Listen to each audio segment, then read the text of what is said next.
Bridgewater's Ray Dalio explains in under 120 seconds why everyone should allocate some of their portfolio to gold. Quote, "If you don't own gold, there is no sensible reason other than you don't know history or you don't know the economics of it," unquote. Your thoughts? All right, so Ray Dalio is worth $15 billion, and he's a hedge fund guy. He moves money around for all these people. And the reason why I sent this to you, Ryan, is because this is yet another CFR leaked video. Gold is very much gold is a currency.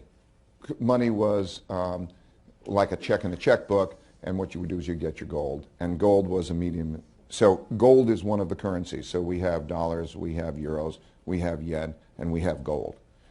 And if you get into a situation where there's an alternative, and in this world where we're looking at what are the alternatives, and the best alternative becomes clearly one thing, something like gold. Do you own gold? Oh yeah, I do.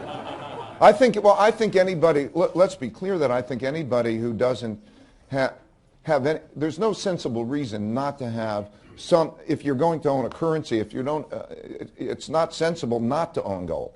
Then there's no sensible reason other than you don't know history and you don't know the economics of it. And I don't know if this was supposed to be out there or this came out just like the Alan Greenspan CFR talk about gold.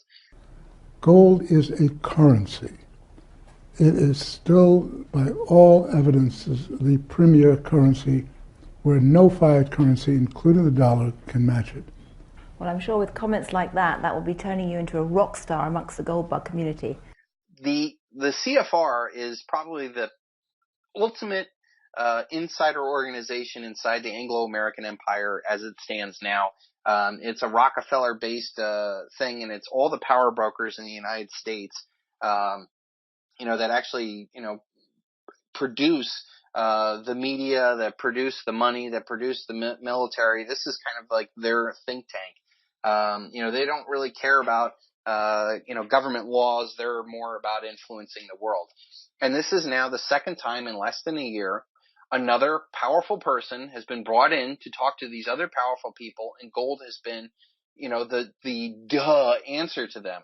Alan Greenspan came out and said, gold is money. It's better than the dollar. It's a currency. It's the best currency.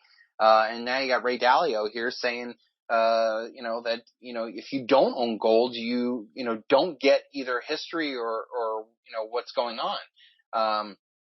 And you hear the laughter, like, do you own gold? And he's like, yeah. And you hear the laughter of the audience. Do you own gold? Oh, yeah. I do. And he had to kind of defend himself, like, no, this is the reason why. Then there's no sensible reason other than you don't know history and you don't know the economics of it. But that's the unconscious response of these power brokers. They're all like, oh, gold. We talked earlier about how, all these apartments and trophy properties are going ridiculous prices. We talked about how Christie's last week sold $2.1 billion worth of art. And then I saw the pictures, the art that was sold, and it's ugly. I mean, they're 90% of the stuff I wouldn't, hang in my house. It's just, the worst one was this obese woman on a sofa. It was like, it was gross. But yet that sold for, I don't know, $100 million or something like that. But that's what these, the criminal elite are doing. They're worried about wine and art and properties like that. And, Ray Dalio is coming in and going, no, you don't get it. I mean, this is going to be like the French Revolution. Like, the mansions are going to get burned by the pitchfork and torch masses. That's why you have gold, is because it's a lot of wealth in a little space. It's liquid. It's the most liquid asset. It's universally accepted. Intrinsic currencies like gold and silver, for example, are acceptable without a third-party guarantee. And, for example, at the end of World War II, or just at the end of it, Germany could not import goods without payment in gold.